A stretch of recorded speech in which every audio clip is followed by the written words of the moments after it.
I'm Antoinette Schminker. I'm the founder of Clarityworks, and welcome to Pause for Clarity, where we uncover the truth about why we think, feel, and behave the way that we do, so that we can stop living in survival mode and start living with clarity. So, today we are answering the question, why don't I feel good enough?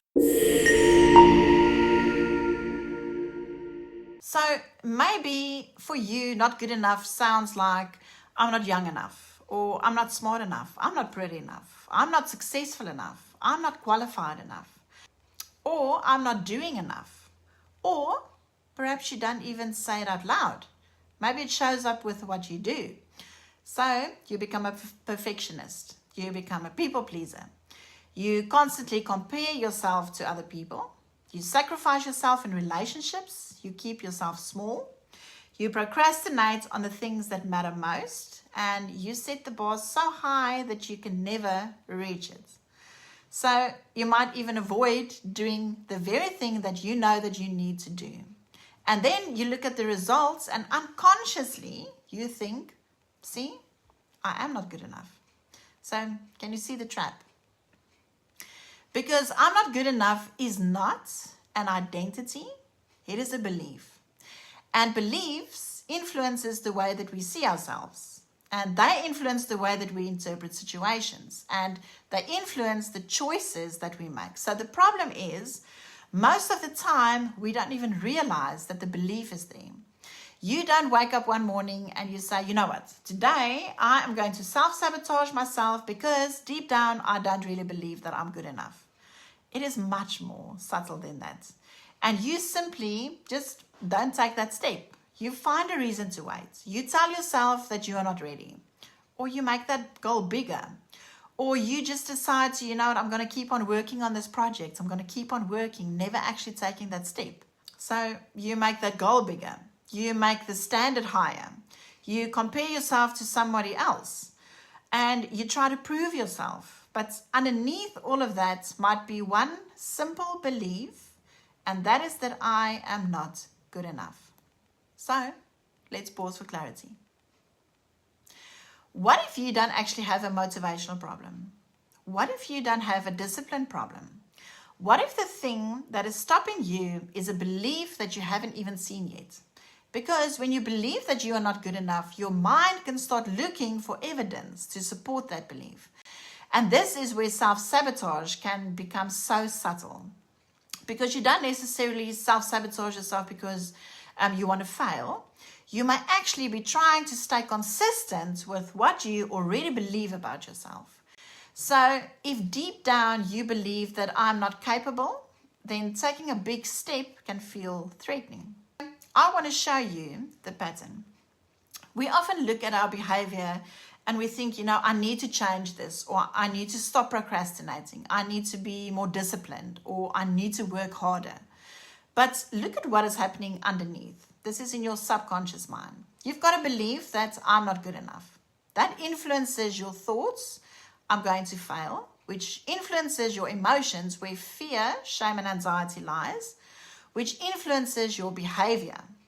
So you start to avoid, you procrastinate. You want to please people all the time. You overachieve.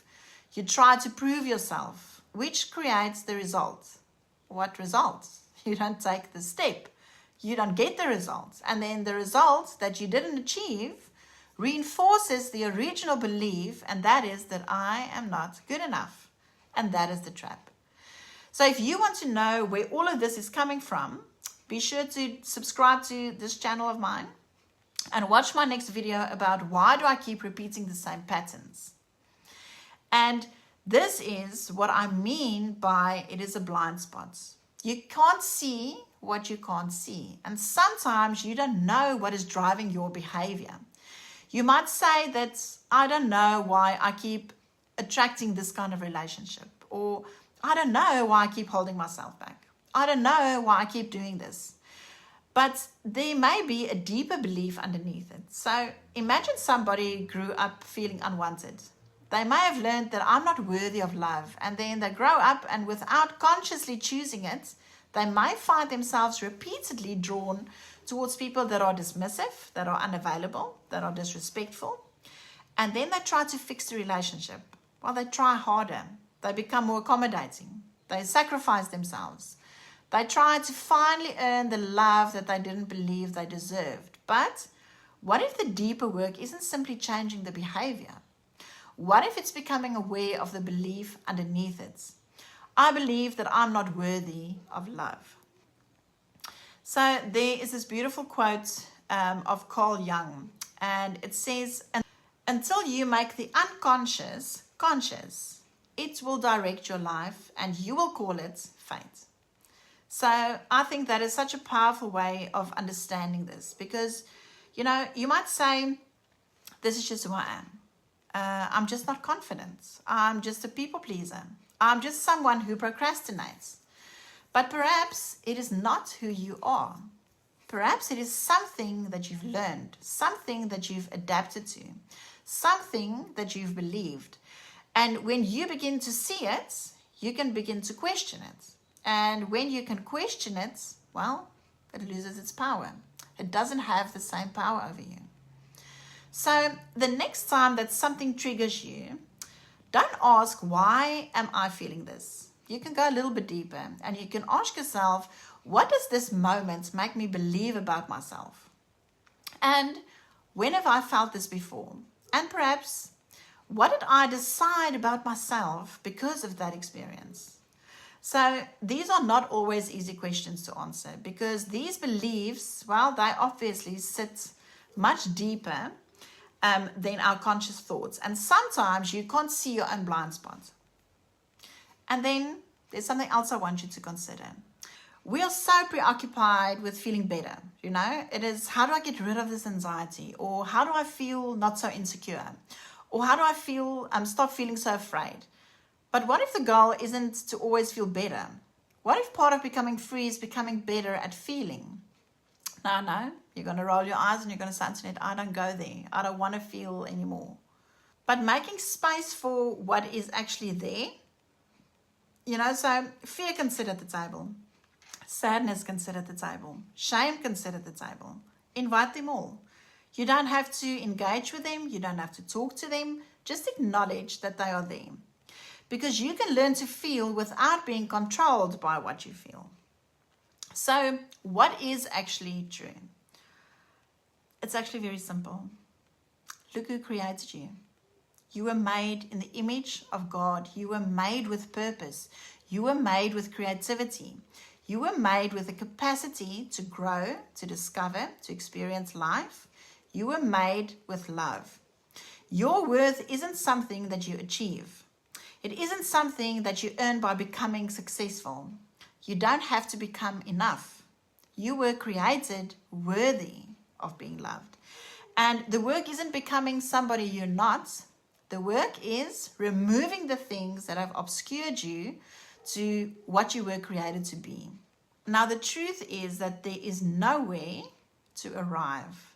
Life is not a destination where one day you can finally say, I've made it. I became enough. We are here to grow. We are here to discover. We are here to become more aware. We are here to become freer. We are here to discover more of who God created us to be. So don't wait for some future version of yourself to finally feel worthy of living. Your life is happening now, and it is a beautiful life. And you are not your patterns, and you are not your coping strategies. You are not your past. You are not the lie that you've learned to believe. There may be things that you have learned. There may be things that you've adapted to.